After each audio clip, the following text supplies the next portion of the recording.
Eu cumprimento a igreja com a paz do Senhor, amém, queridos? Graças a Deus. De antemão, eu quero fazer um duplo agradecimento.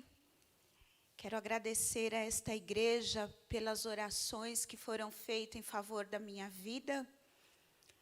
Nesse tempo que nós estamos aqui, vocês já devem ter percebido que as enfermidades é uma constante, né? Vira e mexe, nós estamos passando por essa tribulação.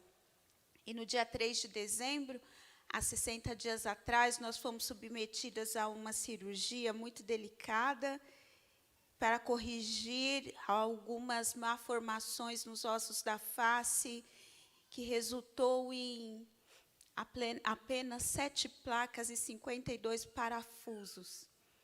E, para a glória de Deus, quando eu entrei naquele centro cirúrgico, eu falei assim: Senhor, eu só quero sair daqui e continuar falando do teu amor. E o Senhor Jesus me concedeu essa graça. Porque no meu último retorno, eu falei para o médico: eu já posso falar? Porque pensa numa coisa ruim. É um crente pentecostal ficar calado, irmão. Aí ele falou assim: pode falar, vai ser uma fisioterapia. Então eu ainda não sinto boa parte do rosto, ainda estou com parestesia facial, mas já consigo falar que Jesus é bom, que Ele nos salva e nos leva para o céu. E o segundo agradecimento é a oportunidade de estar aqui, falando a vocês do amor de Deus neste culto, nesta noite. Deus abençoe ao nosso pastor e a todos os obreiros. Romanos, capítulo de número 5. A nossa jornada está caminhando. E agora nós chegamos na Epístola aos Romanos, carta essa de maior importância doutrinária e teológica do Evangelho. A carta aos Romanos, escrita pelo apóstolo Paulo, no finzinho da sua 3ª viagem missionária, quando ele ia levar uma oferta aos irmãos de Jerusalém, ele dá uma parada na viagem, no trajeto, e ele escreve esse tratado teológico, esse tratado doutrinário, que não só expõe o Evangelho da graça, mas defende o Evangelho da graça. Ele começa no capítulo 1, falando do grande amor de Deus e do poder deste Evangelho, da necessidade que todos têm de ser justificados diante dele, da queda do homem e da sua incapacidade de salvar-se por si só. No capítulo 2, ele também vai dizer que os judeus também não conseguem pela lei ou pelas obras esse mérito, esta justificação. E no capítulo 3 ele conclui: todos pecaram, destituídos estão da glória de Deus. E a partir do versículo 21 do capítulo 3, ele começa a falar da obra da justificação. Continua por todo o capítulo 4, e no capítulo 5, aonde leremos, ele fala das bênçãos que a igreja do Senhor alcança por ser justificados. Então, nós vamos ler do verso 1 ao verso 11, diz assim: sendo, pois, justificados pela fé, temos paz com Deus por nosso Senhor Jesus Cristo, pelo qual também temos entrada pela fé a esta graça, na qual estamos firmes e nos gloriamos na esperança da glória de Deus. E não somente isto, mas também nos gloriamos nas tribulações, sabendo que a tribulação produz a paciência, e a paciência a experiência, e a experiência a esperança, e a esperança não traz confusão, porquanto o amor de Deus está derramado em nosso coração pelo Espírito Santo que nos foi dado. Porque Cristo, estando nós ainda fracos, morreu ao seu tempo pelos ímpios, porque apenas alguém morrerá por um justo, pois poderá ser que pelo bom alguém ouse morrer. Mas Deus prova o seu amor para conosco, em que em Cristo morreu por nós, sendo nós ainda pecadores. Logo, muito mais agora, sendo justificados pelo seu sangue, seremos salvos por ele da ira. Porque se nós, sendo inimigos, fomos reconciliados com Deus pela morte de seu Filho, muito mais estando já reconciliados, seremos salvos pela sua vida. E não somente isto, mas também nos gloriamos em Deus por nosso Senhor Jesus Cristo, pelo qual agora alcançamos a reconciliação. Amém. Irmãos, Paulo começa discorrendo, falando na necessidade que todos temos de sermos justificados perante Deus. E o que é esta justificação? O que significa ser justificado? Ser justificado é um ato forense de Deus, a qual ele declara o pecador justo, não pelas suas obras, mas pelo sacrifício do Senhor Jesus Cristo, que em nosso lugar cumpriu todo o requisito legal para nos aproximarmos de Deus. O sacrifício de Cristo foi aceito e ele imputou em nós a nossa justiça. Eu vou tentar explicar melhor. Você vai se entristecer um pouco, mas logo você vai se alegrar.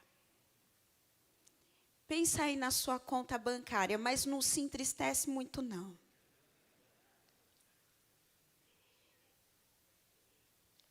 Imagine que lá, eu quero que seja só imaginação, tem um saldo devedor, impagável. E como você não tem condição de saldar essa dívida. Se o Senhor só nos perdoasse, ele ia zerar essa dívida. Ele ia quitar esse débito. Mas o Senhor, ele não só nos perdoou. Ele só não zerou o débito. Mas ele creditou justiça nessa conta. Ele creditou justiça infinita. E é por isso que João escreve dizendo: filhinhos, não pequeis. Todavia, se você pecar, você tem um advogado, um justo, que já acreditou na tua conta. Justiça, perdão, graça, misericórdia. Nós estamos aqui diante do altar do Senhor, da mesa dele, para celebrarmos nessa noite, não somente o perdão que ele nos concedeu, que já seria muito, mas para celebrarmos a justiça que ele creditou em nós. Nós nunca teríamos o que temos se não fosse a graça de Jesus. Nós nunca seria justificado, nunca teríamos acesso ao trono da graça, nunca teríamos comunhão com Deus, mas pela graça do Senhor Senhor Jesus Cristo. Hoje nós estamos aqui celebrando a nova aliança, agradecidos ao sacrifício de Jesus, como lavados e remidos no sangue do Cordeiro. Foi isso que ele fez. Mas isso por si só não basta. Paulo ele vai escrevendo e ele diz que sendo justificados pela fé, a fé é o meio da justificação, é um instrumento que eu me aproximo de Deus. Nós temos paz com Deus. Irmãos, nós éramos inimigos de Deus. Todas as nossas obras eram más e afrontavam o Senhor. Mas hoje essa inimizade foi transformada em filiação. Hoje nós somos filhos do Senhor. Hoje nós não somos mais inimigos. Hoje nós não somos mais alvo da sua ira. A Bíblia nos diz que chegará o dia em que todos comparecerão ao tribunal de Cristo. Para quê? Para serem julgados segundo as suas obras. Mas a igreja do Senhor está em paz com Deus. E não por mérito próprio, mas porque o Senhor Jesus, ao acreditar justiça em nós, Ele conquistou essa paz. Quando Deus olha para nós, Ele olha para nós através do sacrifício do seu Filho Jesus Cristo. E Ele se sente satisfeito e se apraz com a nossa vida, porque a nossa vida está misturada com a vida de Cristo. Essa é a primeira bênção da justificação. Nós temos paz com Deus. E ainda, irmãos, que existam inimigos inúmeros à nossa volta, nós podemos olhar para o alto e dizer: eu tenho um amigo mais chegado que um irmão, porque eu tenho paz com meu Senhor, com meu Salvador. Eu não sou inimigo, eu não ando em trevas, eu sou reconciliado com Ele. E aí ele diz assim: pelo qual também nós temos entrada, ou talvez na sua Bíblia esteja escrito acesso a essa graça. Porque não basta somente ter paz, mas tem que estar próximo. Não basta dizer assim: eu estou em paz com Deus, mas não ter comunhão com Deus. E quem é justificado tem acesso a Deus. Essa palavra quer dizer que você pode entrar no trono da graça, sem precisar que ninguém te leve, sem precisar anotar numa agenda, sem precisar marcar horário, sem ter um lugar especial. Você e eu, nós temos acesso. Nós estamos andando na rua e podemos ter acesso direto com o Pai. Nós estamos trabalhando e temos acesso. Nós estamos na igreja e temos acesso em todos os momentos. Pela graça, os crentes justificados têm acesso. Agora pensa comigo, irmão. Se o acesso é importante para Deus,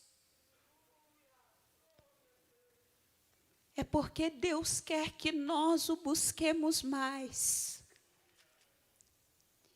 A justificação, ela traz a bênção do acesso que tira todas as barreiras que havia entre o meu relacionamento e o de Deus. Ela tira o sumo sacerdote do caminho, ela tira o véu, ela tira tudo e me deixa cara a cara com o trono. Sabe por quê? Porque Deus quer ouvir a tua voz, porque Deus quer ter comunhão com você. O acesso está aberto, o acesso está livre. Passa por ele, se beneficie do que Deus já fez. Nós não podemos, irmãos, desprezar essa verdade. Mas a Bíblia também vai dizer que não somente isso, mas nós nos gloriamos na esperança da glória de Deus. Irmãos, eu li esse texto, só Deus sabe quantas vezes, porque nem eu sei. Mas todas as vezes que eu parava nesse versículo, meus olhos enchiam de lágrima. Porque não tem. Sabe por que tem tudo isso? Sabe por que você vem à igreja? Sabe por que nós adoramos a Deus? Porque tudo isso reflete numa coisa: a glória futura. A razão disso daqui é a glória futura. Paulo está dizendo assim: eu me glorio, não de vanglória, mas de alegria. Eu me alegro na esperança da glória de Deus. Que um dia nós venceremos a morte de uma vez por todas. Que um dia nós teremos comunhão plena com Deus nos céus. E a glória dele será real, verdadeira, permanente para todo sempre. É por isso que Paulo escreve: vamos celebrar a ceia do Senhor até que Ele venha, porque isso aqui também aponta para a volta do Senhor Jesus. Até que Ele venha, nós vamos ter esperança que Ele vai voltar. Nós vamos viver como se Ele fosse voltar hoje. Então nós vamos tomar do pão, nós vamos tomar do cálice até que Ele venha. Eu vou me relacionar com meu irmão na esperança da glória até que Ele venha. Eu vou largar todo o embaraço porque Ele vem. Eu vou tirar tudo que impede porque Ele vem, Ele vem. E isso é uma esperança que nós todos devemos ter. Irmãos, me dá uma tristeza em ver como a gente está terreno. Me dá uma tristeza, irmãos. As nossas causas aqui são legítimas? Sim. As nossas necessidades são legítimas? Sim. Mas para muitos elas se tornaram exclusivas. Em Mateus, no capítulo 16, após Pedro confessar que Jesus era o Cristo, Filho de Deus, a Bíblia vai dizer que ele conversando com o Senhor e o Senhor dizendo que iria padecer, ia para a cruz, e ele tentando demover o Senhor dessa ideia. O Senhor diz para ele: para trás de mim, Satanás, porque você só pensa nas coisas desta vida. Irmãos, nós fazemos as coisas aqui, mas a nossa cabeça tem que estar no céu. Se a gente esperasse Jesus, irmãos, com a ansiedade que nós cantamos aqui nessa noite, a gente se embaraçaria menos, a gente brigaria menos, a gente choraria menos, a gente se descabelaria menos, porque nós teríamos a consciência da esperança da glória da sua vinda. E eu preciso dizer, está mais perto do que você imagina. Um dia perguntaram para John Wesley, o que você gostaria de estar fazendo como Jesus, quando Jesus voltar? E ele disse assim, eu gostaria de estar fazendo o que eu faço todos os dias. Porque eu espero pelo meu Senhor todos os dias. Quando eu imagino a volta do Senhor, irmãos, eu não imagino que vai ser um dia diferente. Eu imagino que vai ser um dia, pode ser um dia da semana qualquer. Eu imagino que eu vou levantar como levanto todos os dias, às 4:30 da manhã. E vou arrumar as coisas, o café para o meu filho, a escola, e vou trabalhar como trabalho todos os dias. E eu imagino que as mães vão levar os seus filhos para a escola como todos os dias, e os trabalhadores vão para os seus empregos como todos os dias. Mas a diferença é que no meio desse dia, vai tocar uma trombeta, e vai interromper a nossa rotina, e vai tirar a gente das nossas atividades, nós que estamos esperando o Senhor Jesus, e o Senhor vai nos convidar, vem, chegou a hora, é a esperança da glória. Se você tem quente no seu coração esse fervor, essa esperança, irmãos, engrandece o nome de Jesus, porque Ele já te justificou para participar desse dia. E Ele diz assim, eu me glorio nisso, e eu me glorio nas tribulações. Que nível de crente! Eu não murmuro das tribulações. Eu não reclamo das tribulações. Eu me alegro nas tribulações. Porque a tribulação, ela vai produzir. Ela vai me melhorar. Ela vai me aperfeiçoar. A tribulação vai me tornar paciente. E paciente aqui é uma paciência completa. Porque tem gente que tem paciência com coisas, mas não tem paciência com pessoas. E paciência aqui é paciência com coisas e com pessoas. Mas não somente isso, ela vai me tornar experiente.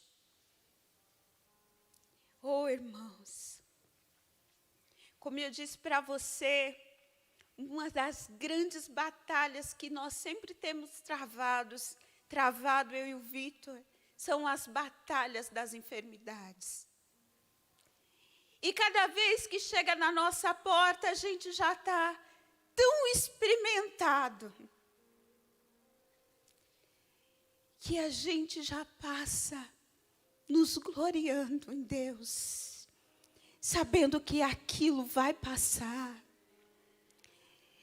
É por isso que Paulo ele escreve dizendo que a nossa leve e momentânea tribulação, ela produz para nós um peso eterno de glória, o qual não se pode comparar.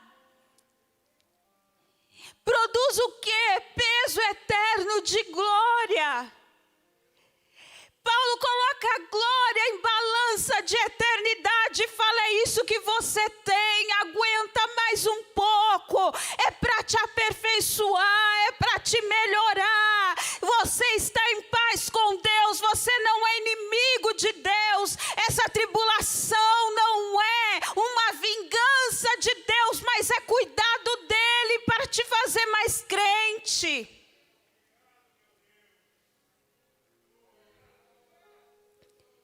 E ele diz assim, a paciência traz a experiência a esperança. E a esperança não traz confusão. E a esperança aqui é diferente da esperança que a gente tem no português. Porque a esperança do português, ela pode ou não pode acontecer.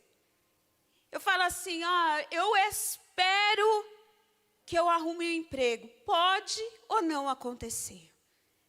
Mas esperança aqui é só questão de tempo. Vai acontecer. A esperança não traz confusão, ela é certa. Por quê? Porque o amor de Deus está derramado em nosso coração pelo Espírito Santo. Vocês já perceberam que toda vez que se refere ao Espírito Santo, ele é sempre derramado?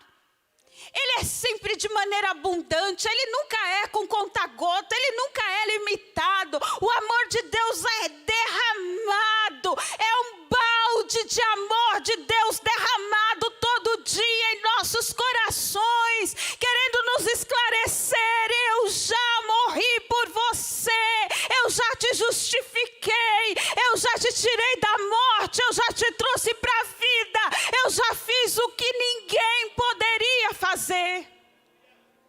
Mas sabe o que o inimigo quer? Ele quer embotar a nossa visão e dizer que diante das lutas Deus não nos ama. Não, aqui o texto vai dizer que Deus prova o seu amor quando Ele nos amou, quando nós ainda éramos pecadores. Nós ainda somos pecadores, mas pecadores redimidos. Mas Ele nos amou quando nós estávamos fazendo a vontade do diabo, morto em nossos próprios pecados, quando nós não tínhamos nada para oferecer. Ele provou o seu amor para conosco.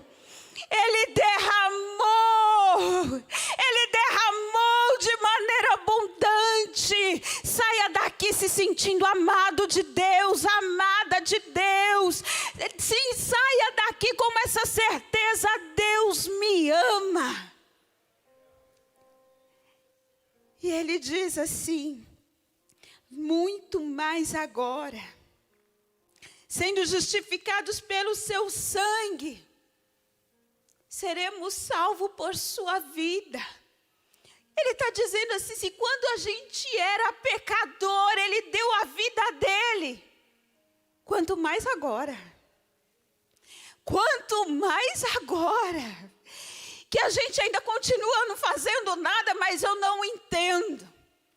Outro dia eu ouvi um irmão dizendo: é preciso graça para entender a graça. É preciso graça de Deus para entender o seu amor, mas muito mais agora, a gente é salvo pela vida dele. E ele termina dizendo: eu me glorio na esperança da glória, eu me glorio na tribulação, e eu me glorio em Deus. Vou te dizer uma coisa. Você sabia que você e Deus é a maioria?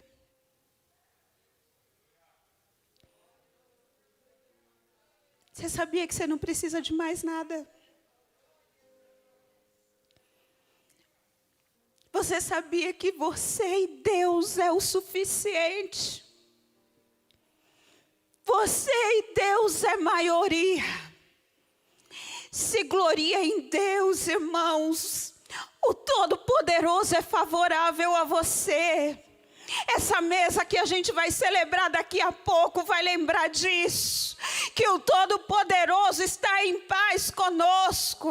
Porque Jesus quitou a nossa dívida e ainda acreditou lá na nossa conta justiça, amor, intercessão. O Senhor cuida da sua igreja. Eu sei que são tempos difíceis. Eu sei que são dias tribulosos. Eu sei que são dias de frieza, de apostasia, de desânimo. Mas eu te convido Olha para a cruz. Olha para a cruz. Olha para o Cristo desfigurado. E não é só desfigurado fisicamente. Quando a gente lê a história da crucificação, a gente pensa muito nas feridas do Calvário. Mas pensa no santo desfigurado pelo nosso pecado. Pensa no Deus verdadeiro desfigurado pela nossa mentira. Pelo Deus justo desfigurado pela nossa injustiça. Pelo Deus santo desfigurado pela nossa imoralidade. Pensa que o Senhor Jesus, ele não foi desfigurado apenas no seu físico, mas ele foi desfigurado na sua moralidade, por mim, por você, para conquistar o quê? Tudo isso que nós lemos hoje.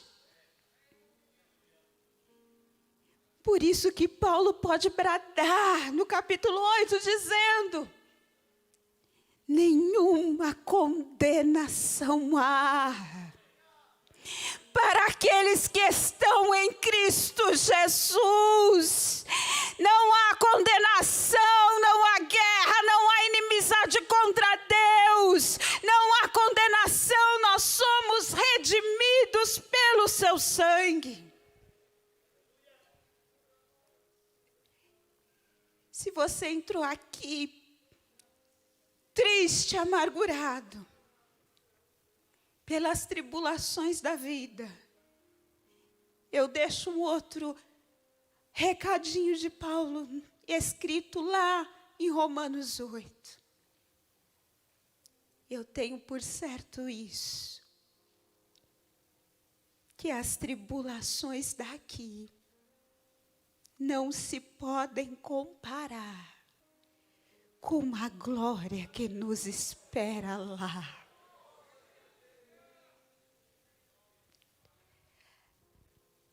Nós podemos curvar a nossa cabeça e agradecer a Jesus por isso.